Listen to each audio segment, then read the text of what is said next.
আমি এখন হায়দ্রাবাদ যাচ্ছি ঘোড়ার মাংস আনতে। আর এটা হলো আমার লাইফের প্রথম ঘোড়ার মাংস কিনবো। তো দেখি যাই, গিয়ে নিয়ে আসি। কী অবস্থা আমি জানি না, আমি জায়গাটাও চিনি না ঠিকভাবে, তবে যাচ্ছি। হোপফুলি আমি পাবো, আমার সাথে অপু যাবে। অপু এসে আমার জন্য আগেই ওয়েট করতেছে। তাহলে এখন মিশন টু ঘোড়ার মাংস, চলো।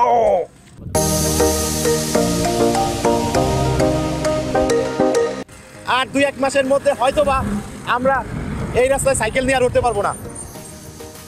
কর্তৃপক্ষ আমাদের এই রাস্তায় সাইকেল নিয়ে উঠতে দেবে না। তখন এই টোল দিয়ে, এই যে টোল প্লাজা তৈরি করতেছে, হয়ে যাবে। তো এক লোক বলছে 10 মিনিট লাগবে। তো অলরেডি আমরা 2 মিনিটের মতো চালাইছি সাইকেল, আর 8 মিনিট চালাবো। অপু হয়েছে বন্ধু, সে সামথিং বিশাল। কত করে নেয়? আপনাদের জন্য কিন্তু দাম বাড়ছে মাংসের। হ্যাঁ, অভিযোগ এই যে সময় টিভি সাংবাদিক, এদের জন্য মাংসের দাম বাড়ছে।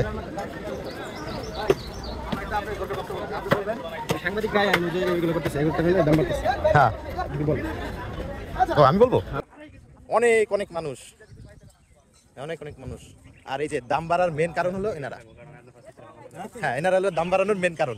আরো আছে, 250 টাকা ছিল, এখন সেইটা 333 টাকার মতো হয়ে গেছে, বিকজ অফ ইউ গাইস।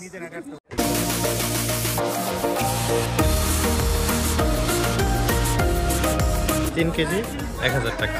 অত্যন্ত ভরাকান্ত হৃদয় নিয়ে বলতে চাচ্ছি যে আমরা যে কাজে গেছি ঘোড়ার মাংসের জন্য 100% ফেলিয়ার। অনেক কষ্টে মষ্টে একটা টোকেন অ্যারেঞ্জ করছিলাম পাইরেসি করে, ঠিক আছে?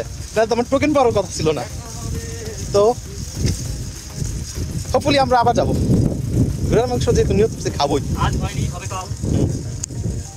ওই যে অপু, তাতে কি যায় আসে বল? ওকে, ঠিক আছে, আজ ভাই হবে খাও, তাতে কি যায় আসে বল? এটাই বাস্তব, এটাই বাস্তব। অবশেষে আবার যাচ্ছি আজকে ঘোড়ার মাংস আনতে।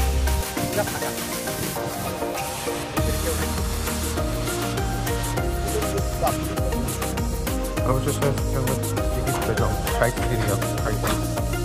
আপনাদের সহিত বলতে চাচ্ছি আমি আজকে ঘোড়ার মাংস খাইছি এবং অপেক্ষা ছাড়াই। ওই যে পুলিশ দিবেন, এরাও নিচ্ছে, এরা বেশি করে নিচ্ছে।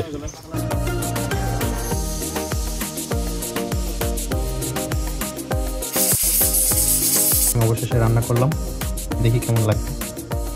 আগে ঘোড়ার মাংস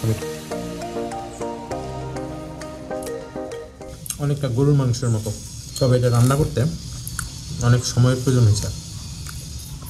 এটা অবশ্যই প্রেশার কুকারে রান্না করতে হবে, আদারওয়াইজ গলবে না। তবে একটা ভালো বিষয়, ঘোড়ার মাংসে কোনো ফ্যাট নাই। হাড়ের মধ্যে যে মজ্জাটা, ওইটার মধ্যেও কোনো ফ্যাট নাই, এই জন্য ভালো, সুপার টেস্ট। জানি না অন্যদের কীরকম লাগবে, আমার কাছে ভালো টেস্ট।